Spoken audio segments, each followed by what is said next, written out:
Well, I also saw that they're clearing out the center of the building, the center, and they're putting in a steel cage. I think they're going to do some steel cage matches in there starting next week. So, because I think that's about to happen at Walmart. Somebody's going to get their ass kicked. I'm in the telling front you. of the Walmart going, oh, yeah. Hey, brother. Yeah. Hey, brother.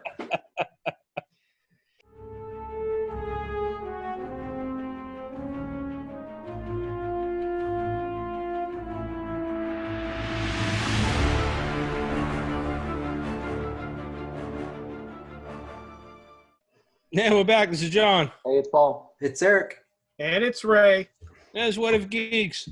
And welcome to our YouTube channel. Now, I guess we're official, right? 3 times the charm. Is that it? Something like that. Sure. This might be the 4th one you see, so fuck it. Whatever. I'm already fucking up. We're going to drop a Geekly Weekly later, so you'll see that before you see this. So that was a good point. Today is, what the hell day is today? The 13th, Monday, the 13th of April. It's quarantine. It doesn't matter anymore. I know.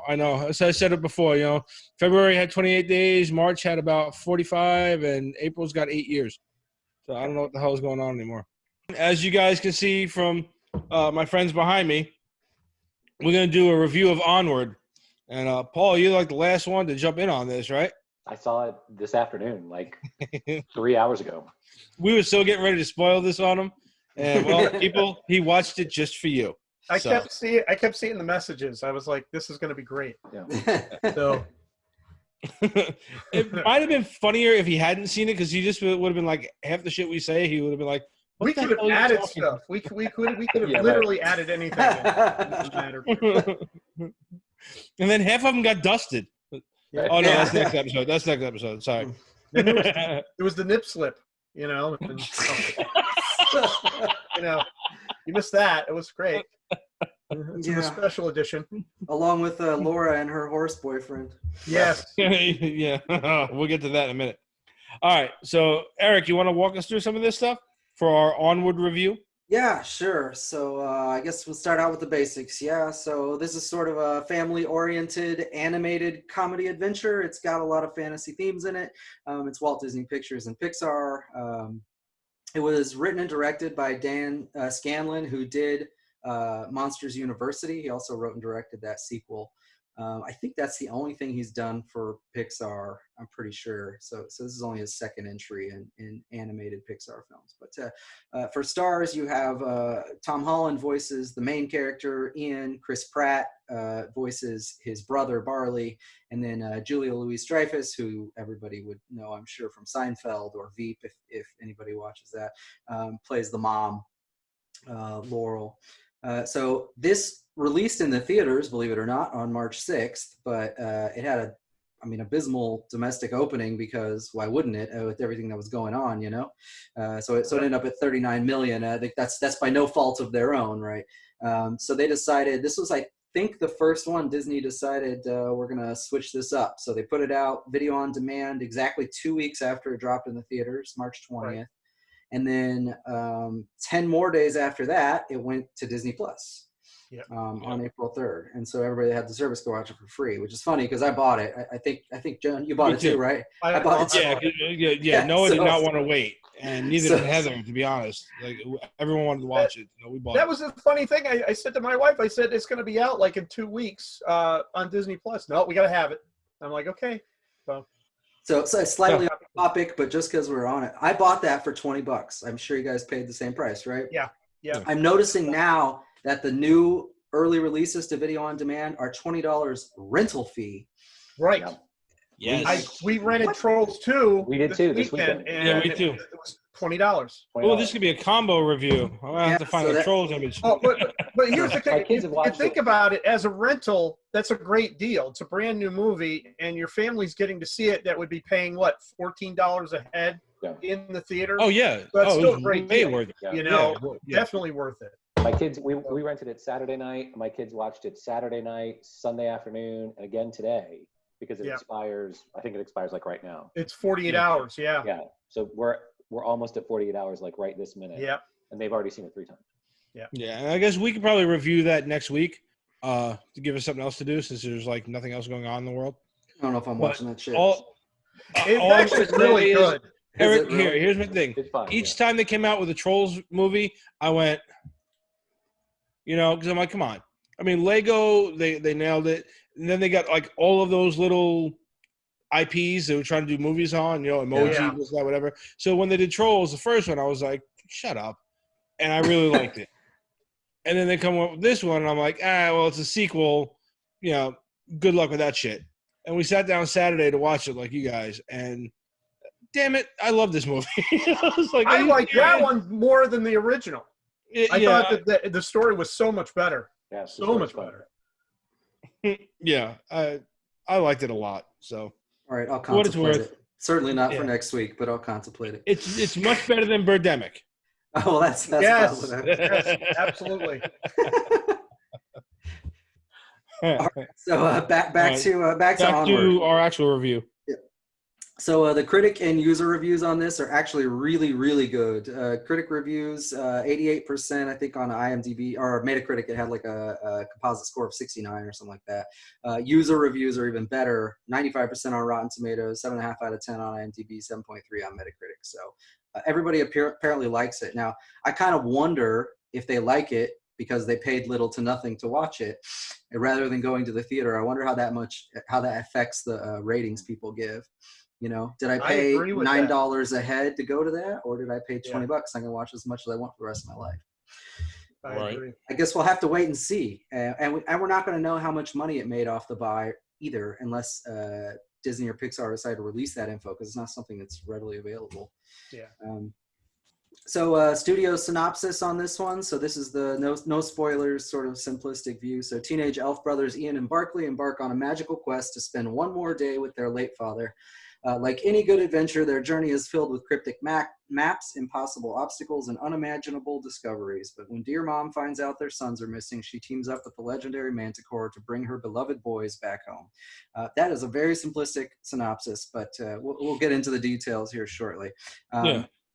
Before we do a round robin and say if everybody likes it, a couple pieces of trivia I threw in here just because I thought they were interesting.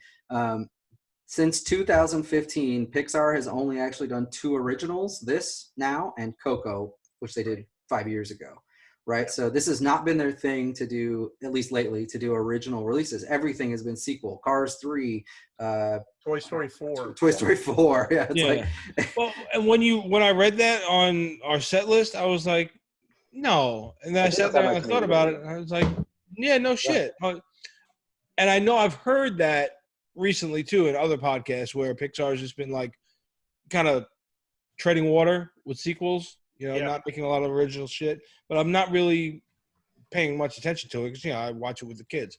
But yeah, when you actually go back, I was like, wow. When you actually put it on the paper, I was holy shit.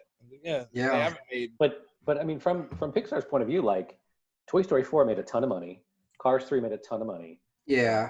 All the sequels are making a lot of. So it stinks that they're not producing a lot of original content, but from a sort of business perspective, like, sure. But that goes for any company like this. I mean, DreamWorks is a prime example. Look at Trolls 2.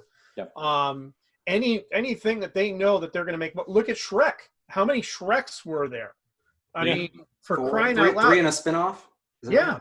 So, honestly, I think that's why I was really excited about Onward, was because it was original for once.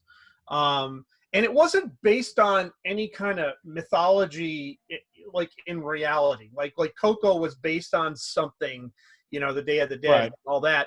This was like a totally original concept from beginning to end for them. And I thought that's amazing that we're back to square one with something.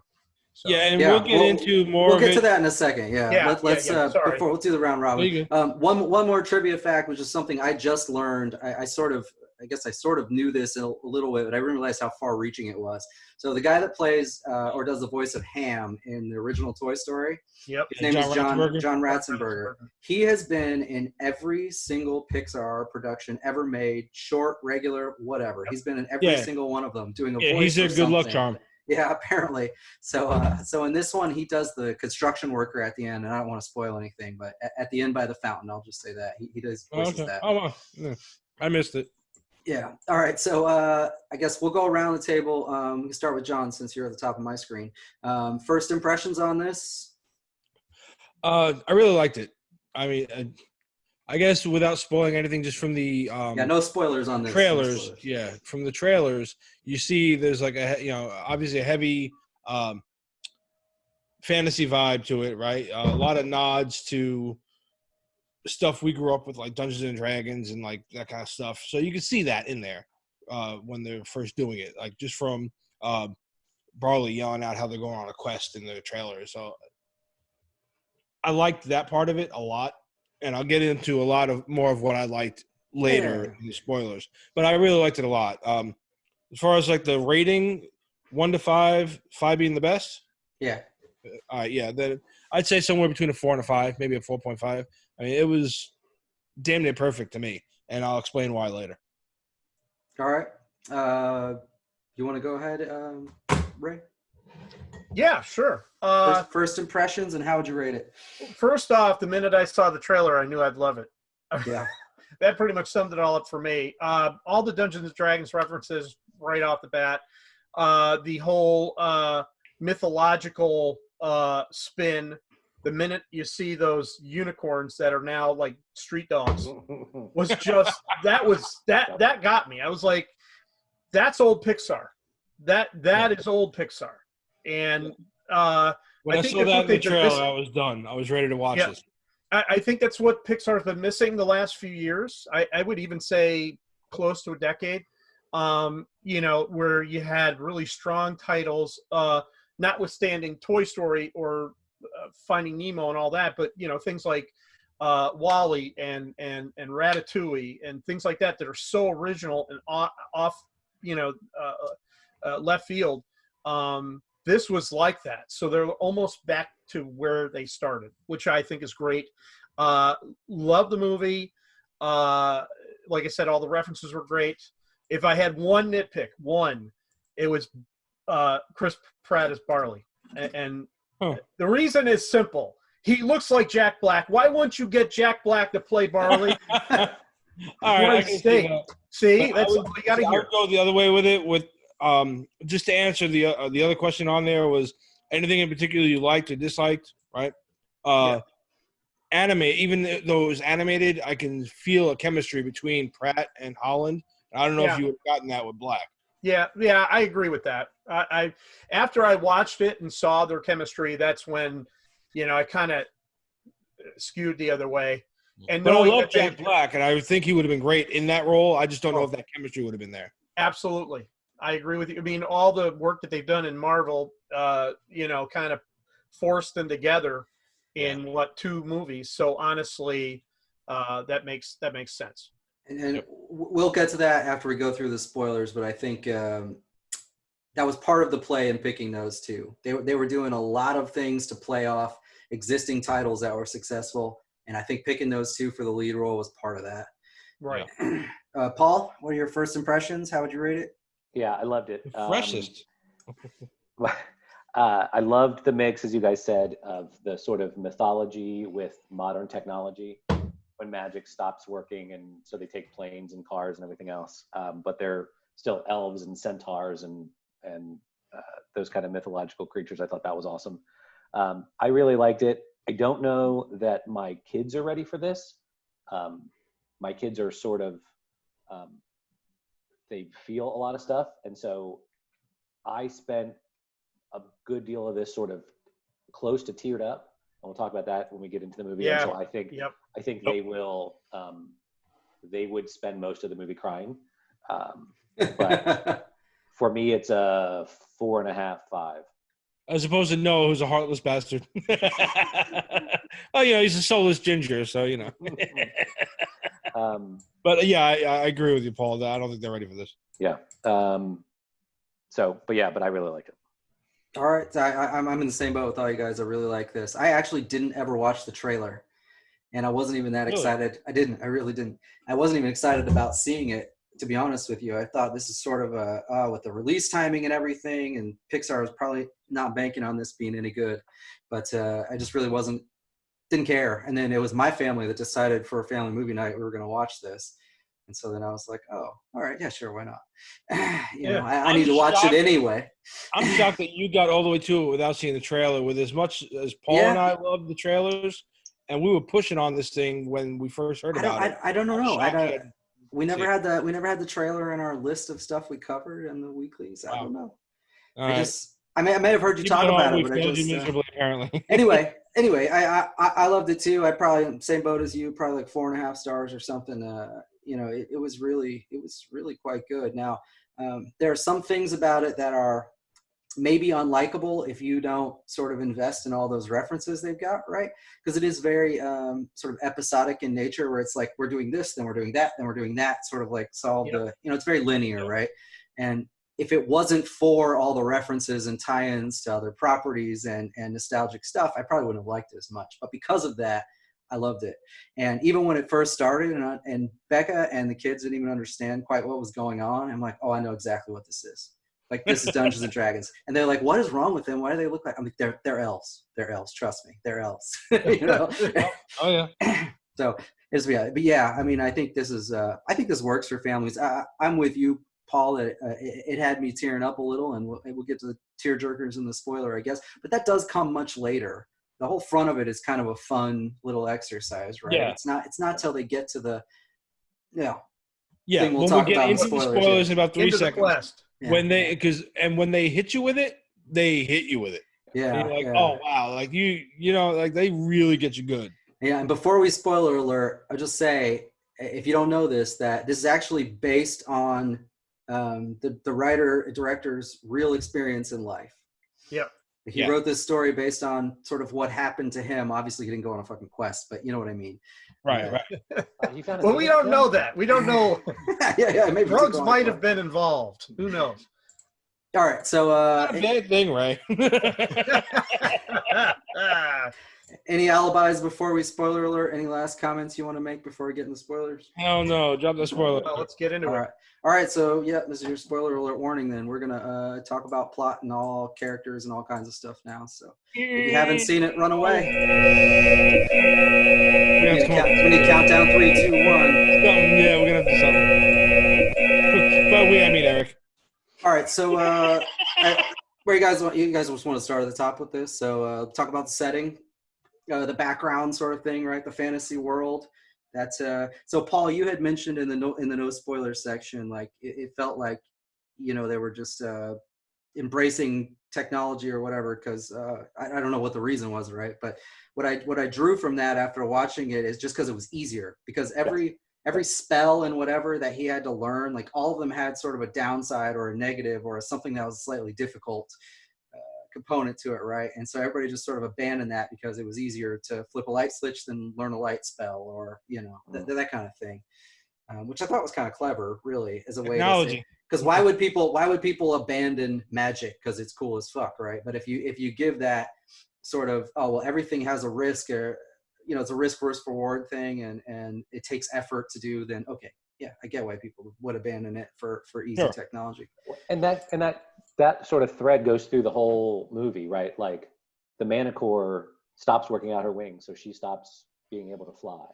The pixie things, the Dixie Dusters, the motorcycle gang, like they stopped.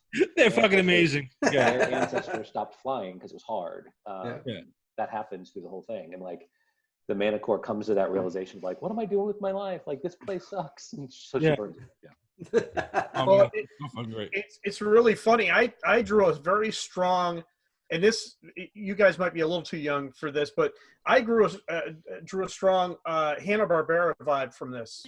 Meaning, like, if you look at something like the Flintstones, where John gets it, where it's like, okay, it's the Stone Age, but now they have all this kind of technology that they work with.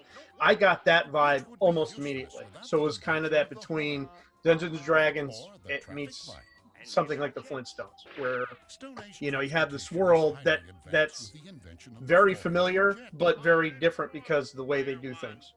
So yeah, and something else I liked about this is how they kind of just drop you right in the middle of what's going on in the story. And when a movie can do that right and do it well, it's a better movie to me.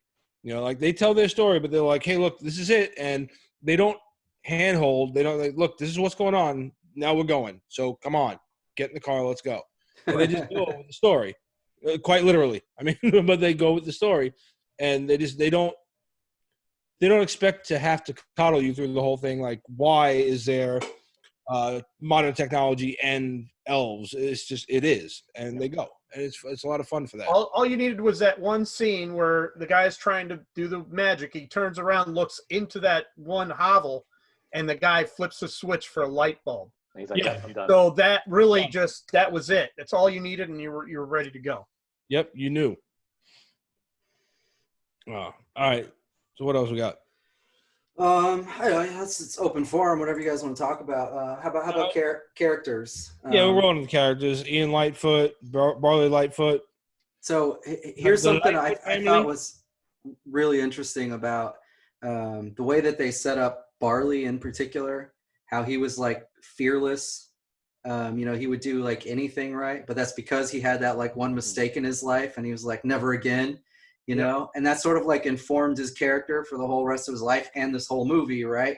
But he couldn't do any of the things he was unafraid to do. Right. He needed Ian to do most of them because, he was the wizard class guy or whatever it was. Right. Yeah. So he had to execute these. I just thought it was like, and Ian is like the exact opposite, right? He's afraid of everything. He doesn't want to do anything, right? And he's got this sort of this hole that he invented in his backstory, like, oh well, I'm this way because I never got time with my dad, and I'm missing all his things, right? And of course, he realizes towards the end, and we can wait and talk about that in a minute. But Yeah. he realizes towards the end that wasn't actually right.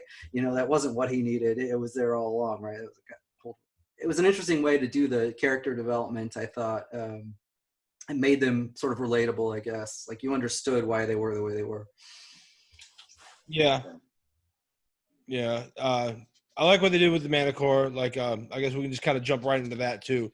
I don't know how far into the quest you want to get as we're talking, but I mean, just as they're going along. Hop around, it doesn't matter. Well, they're going to get the map from the Manticore. Yeah, they got to go get the map of the Manicore. And Barley's convinced that this is going to be this epic thing. And when they first show up at the tavern, I'm like, this is going to be amazing. And when those doors opened up, it was even better than I fucking thought it was going to be. It was Chuck E. Cheese. Yeah, It was- it was Applebee's, yeah.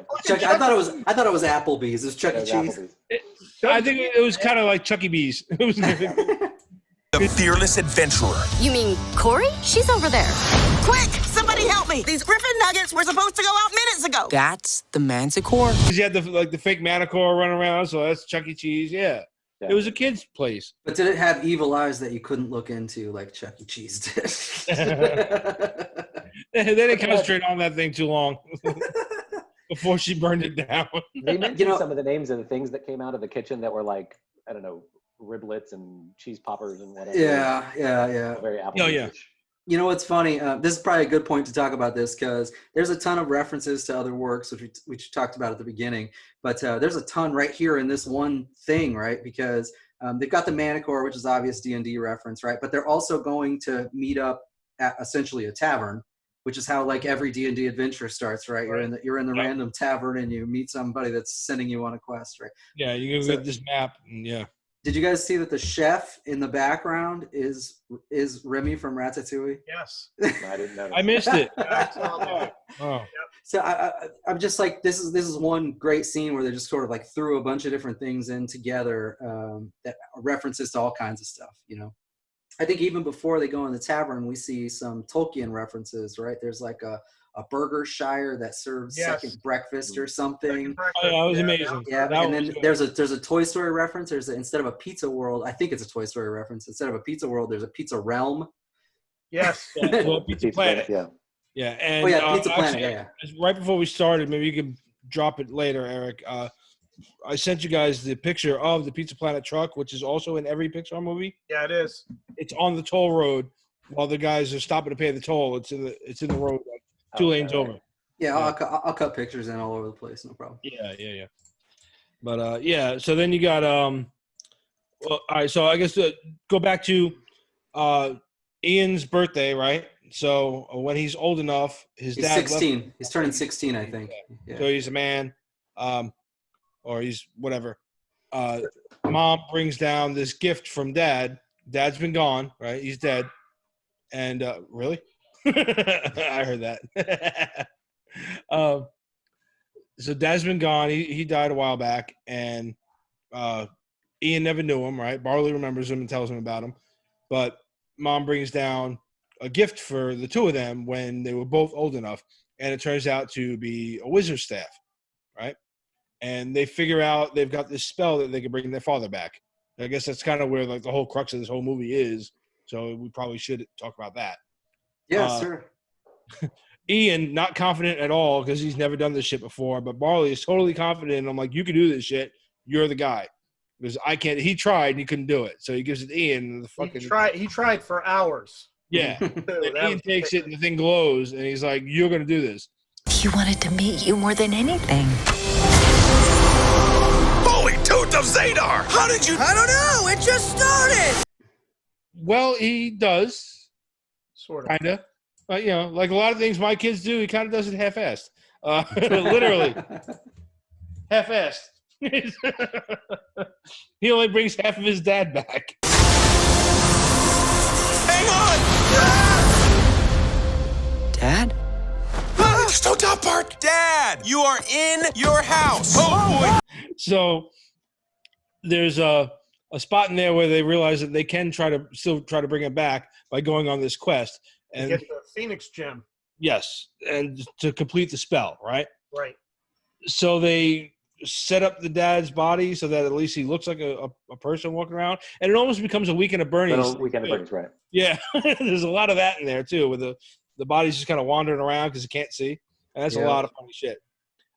So hilarity ensues, and they go on this quest, and that's where they run into the Manticore, and I guess we want to jump into the gas station with the pixie dusters. Yeah, sure. Yeah. Oh God, that was one of the funniest scenes ever. They didn't ruin it in the trailer because it's a funny scene, but that bit where he's like, okay, make the gas can really big, and he tries and he makes Barley small, and Barley's convinced for that like 2 seconds that it worked. Yeah. He's like, look at the can, it's so big. Look at the van. Look at like they timed that perfectly. He's like, and just that whole spot where he's like, he's got to pee, and they give him the key. He's like, hey, it's your pocket. Your pocket. Yeah. And they give him the key, and he can't carry it. There's so many dumb things that happen right in that scene. And then they run into the pixie dusters, which are the motorcycle gang, who are about that big Yeah. But on they're real motorcycles. but On but they're, giant- And it Yeah, takes yeah. 5 of them to ride a motorcycle. Yeah. I think it took more than 5. There must have been like 15 on each one when they chased them down the Something like highway. that, It yeah. was crazy. I don't know. Like we said before, this entire movie is just full of scenes like that where you're just like, I can't believe they're fucking doing that. The pixie riders, dusters running down the road trying to chase them was amazing. We're dead. We're dead. We're dead. Before, I guess earlier when we were talking and I hadn't seen it yet, Eric said something in our group chat about it. It escalates really quickly, and Yes. and almost sort of there's a lot to get to, so there's not a lot of sort of build up of the things, right? Like you finish one sort of set of puzzles and obstacles the two boys have to overcome, and then you're set into another one, and then you're set into another one, and then you're set into another one. So that sort of, right, like which way we're going to take? We're going to take the highway or the road of path of peril or whatever. And then there's a series of traps, and you sort of go through this whole thing. I thought it was well done, but yeah, it happens quickly. Yeah. And then the mom gets involved, and she partners with Corey, aka the Manticore, to try to find him, and then the cops are chasing them, and like pretty soon everybody's looking for him, and it's close to silly, but it works. Yeah.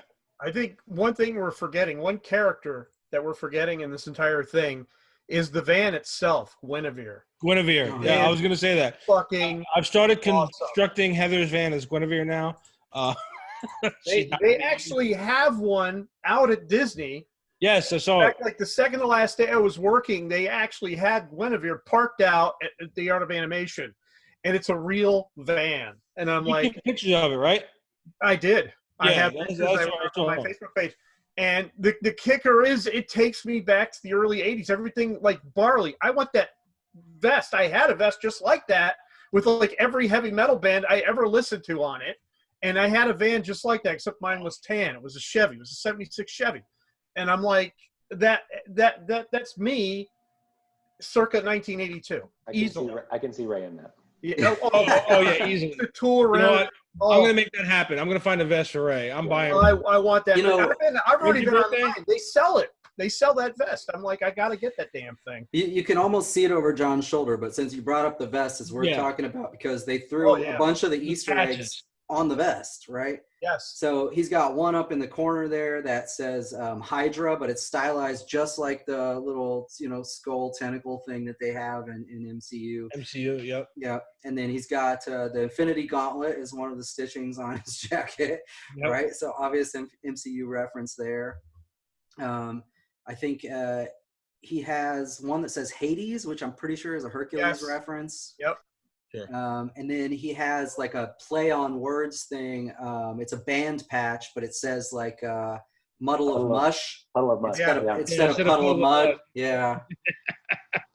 I don't remember what else is on there, and I can't see them very well The on one John's I thing, love, but it there's says- a handful. It says smoked, and it looks almost like Iron Maiden. It's so cool.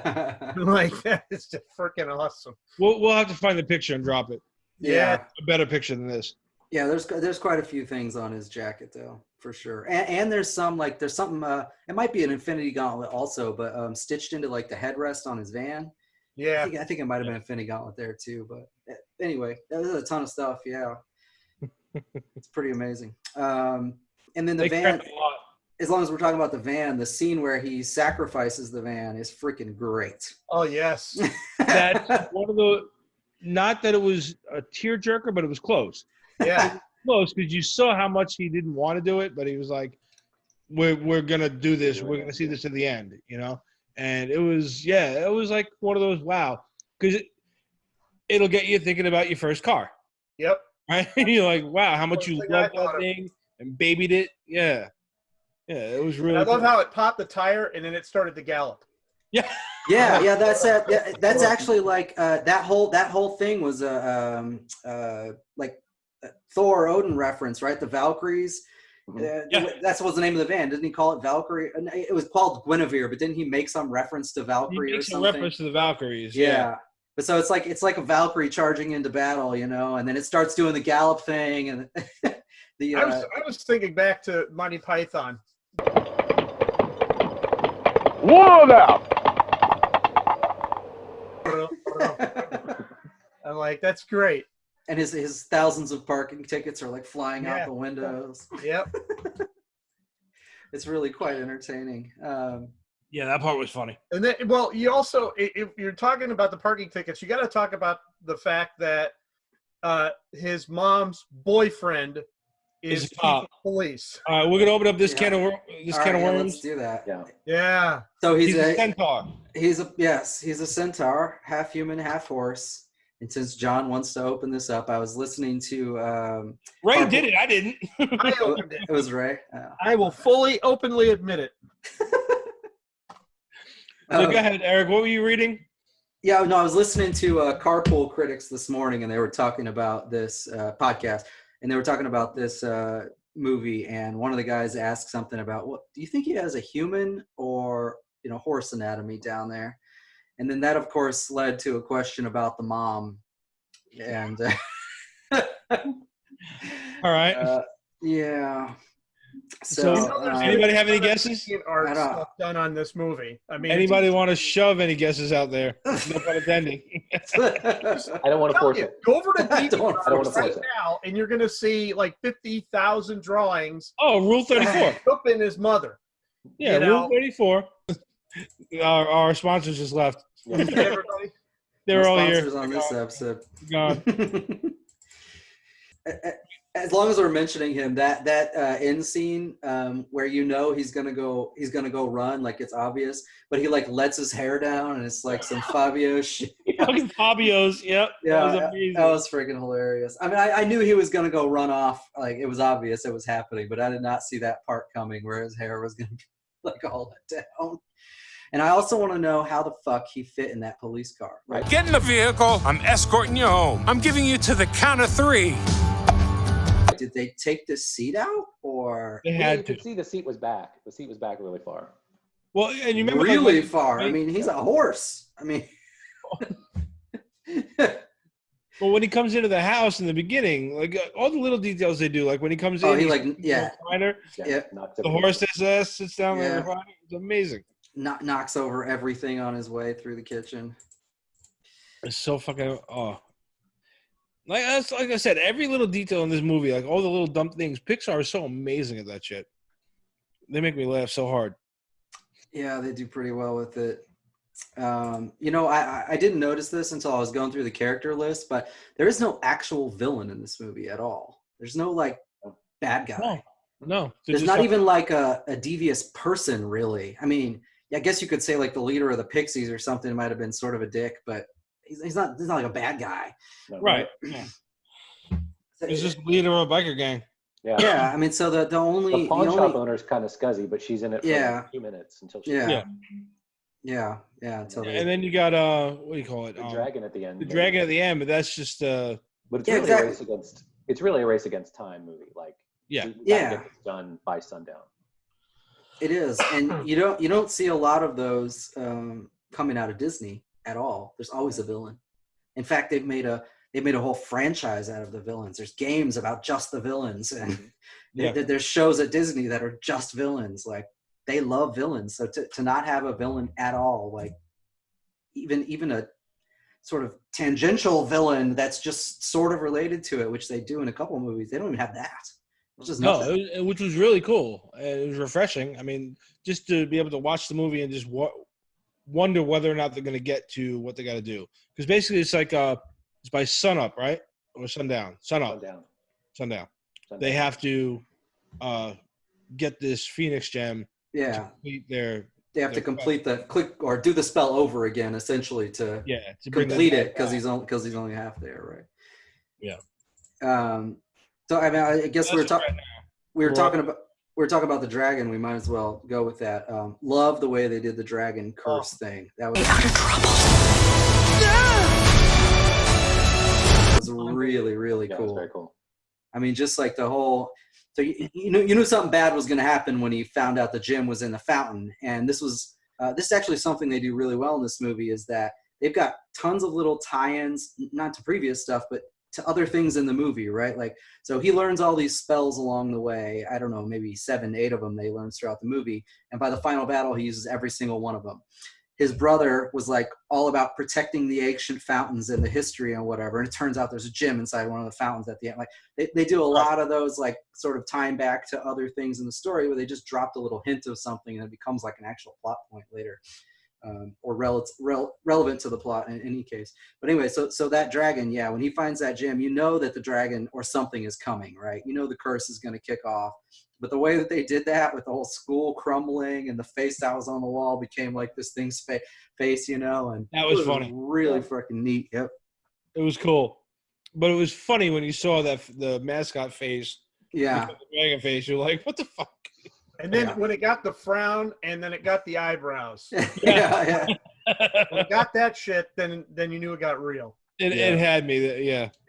Yeah, and that whole battle scene too is actually one of it is the most exciting thing in the movie probably, but I just love the way they did it. Like he just took even the simple spells he had learned throughout the thing that weren't offensive. He sort of weaponized them or figured out some way to use them as a utility in this battle, and they worked everything in. Pretty cool. I actually read earlier today that the creative team ended up coming up with almost 100 different spells. And for each one, they determined like what was going to be the good and the bad of it. Like what's the tough part? What do you need to do this? And then what's the payoff if you get it right? And then they ended up cutting it down to, I think it was 8 for the final film. So they didn't use the majority of them, right? Yeah. They even filmed others, or not filmed, but they even created other scenes using the other spells and then just cut them out before we got to see it in the theater. Yeah. Right. Pretty crazy. Like 100 though. That's like wild. And they worked with Wizards of the Coast on this. Yep. So they specifically work with them for basically they wanted to use a bunch of the Gary Gygax ideas or whatever from the original Dungeons and Dragons, including spells. I think maybe at least four of the spells were like straight out of the D&D spell compendium. Like they had the same names or whatever, or the same effect. Well, it's one of the reasons I love Pixar movies, because this is the kind of level of detail they put in every one of their movies. Yeah. They take their time and they do it right, and it shows. The end product shows. I mean, like the side quest with Mom and Corey, trying to go save the sons. But meanwhile, she convinces Corey to come with her. Corey's like, all right, well, wait, hang on. If we're going to do this, your boys are in danger. We have to. And it turns out, like Paul mentioned briefly, the pawn shop. She pawned her all-powerful sword. Her legendary sword, yeah. So they got to go get it. And they fucking threaten the pawn shop owner. They get the sword. And that becomes a thing, right? So now it's a whole, both parties coming together to defeat the dragon.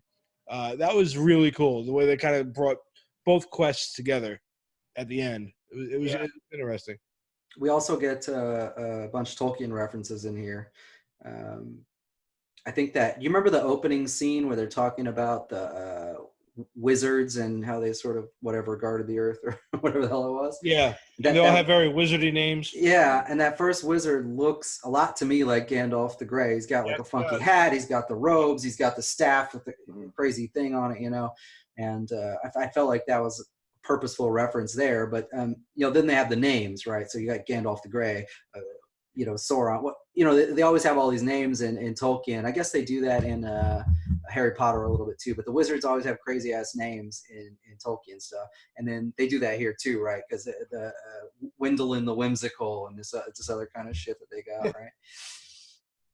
I thought it was really cool. The number of references in here blew my mind, and I know you guys know, I'm sure, but I always like to go back through movies and look for those little Easter eggs and stuff, and I probably missed half of them. And I didn't get a chance to go through it again. That's what Pixar, I think, has been sorely lacking the last few years, and this is something that they were the best at for years, was these rewatchings. I remember seeing the first Toy Story, and like there was just a list a mile long of things that they had referenced, and you'd go back and watch, and you haven't seen that in so long, and here comes come on, The Good Dinosaur. Never mind.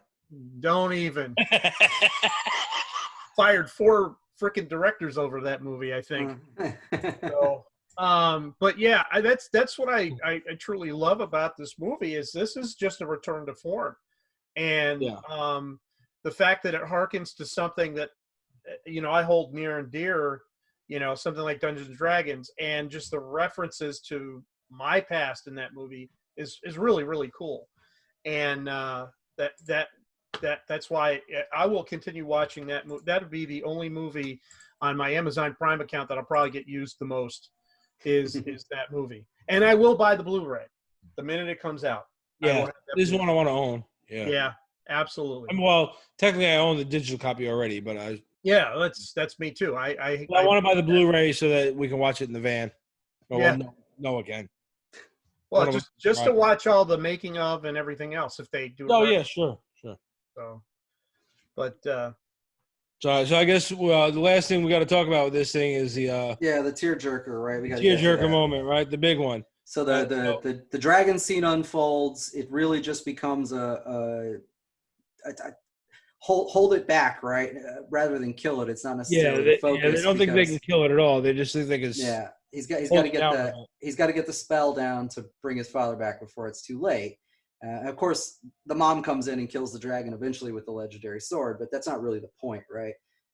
Because they hit you with that moment where he's trying to complete the spell, and then there's like a conversation about who should talk to the dad and what's going to happen. Well, there's a kind of a cave in, and they only have maybe a full minute tops, and the dad's body is up on top of a hill. And Barley is on the outside, closer to the father, and Ian's stuck, completing the spell on the inside.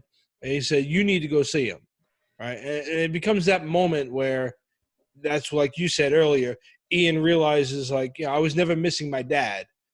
Barley actually had a relationship with him. He needs to go see him. And they do that flashback when they're talking about, well, you're going to miss your dad. And Ian says, no, I'm not going to miss him. I was never missing him. And then they do a flashback to every time he's growing up, every big moment in his life, it was his brother that was there for him. And that's something that really, like, it hits hard. Like you guys said, like, it's a really big tearjerker moment when you watch it, especially from someone like one of the things you asked earlier, Eric, was that I didn't touch on yet. I was saving it for now. Was who would you recommend this to? And anybody and everybody, just because it's a great movie, but specifically who this will talk to is anyone with a sibling who's lost their parents. And like it hit me really hard that moment. So I'm getting a little choked up now. Well, it's funny you mentioned that because my dad died when I was 5 years old, and my younger brother never got to know him because he was 6 months old. Yeah. And this hit the nail on the head that's why this movie resonates so well with me, because this was the relationship I had with my brother. You know, he always said, you know, I never got to meet him, and you know, I barely did. So, you know, it's kind of that's how I felt about it too. Yeah. It was a tearjerker. My dad left when I was a kid, and so he's still alive, but I haven't seen him since I was 12. But the moments where he's like early in the movie where he takes the tape of his dad and he plays it in a way that looks like he's having a conversation with him. Yes. Those kind of scenes were emotional for me. And then he's making a list like, what am I going to do? Okay, we're going to play catch. We're going to do this stuff. And that's the stuff that you're like, oh, I would have loved to do that with my dad. Or, you know, if I could get another day, what would you do? Right. So there's a lot of little scenes like that through the movie. And then as a dad, you're like, you know, I have to stay healthy for my kids because I don't want them to have this thing happen to them, like where they miss me and don't have any memories of me. So it hit me on a lot of levels. Yeah. Eric, anything? Well, I don't share any of your experiences in that regard, but it still hit me. It still hit me pretty hard anyway. No, it just the way they did it was perfect. Like you got that flashback, and it's sort of something you inherently knew already anyway. Like you had picked up on it through the whole storyline that his brother was sort of like the father figure and helping him through everything. And then you can even reflect back on things they didn't show you, like in the beginning when he's sort of like roughing him up, like, oh, fight back, you know, you're a warrior, you got it inside you, right? You think about all those things though, like you knew that was coming, but you didn't know it was coming, you know, and it sort of hits you, oh, shit. Okay, that makes a lot of sense. It's not like you saw it for the first time in those flashbacks. You inherently knew it, and as soon as the flashback started, you were like, oh, fuck. Yeah, and that's what I was saying at the beginning of this podcast was the way they set it up was so subtle that when it hits you, it really like knocks you back. You're like, wow. Yeah. Like you knew it was coming. I think once the cave-in happened, I knew what was going to happen. Yeah. And even still, I couldn't stop myself and be like, motherfucker. So, everybody, welcome to the What If Geeks therapy session. Let's watch this movie. Yeah. Jeez. All the therapy you need. Get an open book to some of our lives. But yeah. So they nail it. Just and that's like my end take on that whole movie. They nail it. Like I said, 4.5 to 5 somewhere. It's high. I'm gonna rewatch it and maybe it jumps to a full 5. It's a 5 for me. Period. Yeah, it's perfect for me as far as yeah.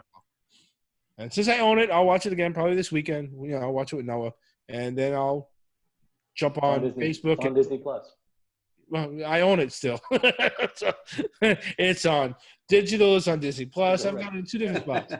All I want to do, I'm going to turn the audio off, and I'm going to play a Rainbow album, or possibly Blue Oyster Cult, and then that's it. I'm good. That's good, man. So yep, that's it. So what do we think? Any last alibis or anything for this movie? Nope. Go see it. If you haven't watched it, watch it. Yeah, you don't even have to go see it. You can just watch it. Walk into the living room and go see it. Sorry. Take a screen. Just watch the traffic to the couch. Interestingly, if you don't have Disney Plus, you might as well get it, because otherwise you're going to pay $20. anyway for the movies. Yeah, so. if you don't have Disney Plus at this point, what are you doing with your life? I don't It's know. the one thing that's saving Disney right now. You're home. I'm going to work. Go get Disney Plus to sit on your fucking ass. Watch these movies. Watch The Mandalorian. Go watch The Mandalorian. Go back and listen to our episodes about it. All right, so that's it then. Old habits die hard. Go see this movie. Go get Disney Plus and sit down and watch this with your kids or with your family, whoever. Enjoy it. But this is an excellent movie, and everyone's gonna love it. So that's been our Onward review. Right. Yep, you can check us out right here on YouTube or at whatifgeeks.com, whatifgeeks@gmail.com. Drop us a line. Let us know anywhere on there, the website, here, email, Instagram, Facebook. Let us know what you think. Let us know what else you want us to talk about. Because we've got some good episodes coming up, but we're always fishing for good ideas. So if you got a good idea, we'll run with it. Let us know what you guys think, and we'll catch you later on. Good night, Tony. Good night, Gelatinous Cube. Good night, Tom Holland. And watch those DPs.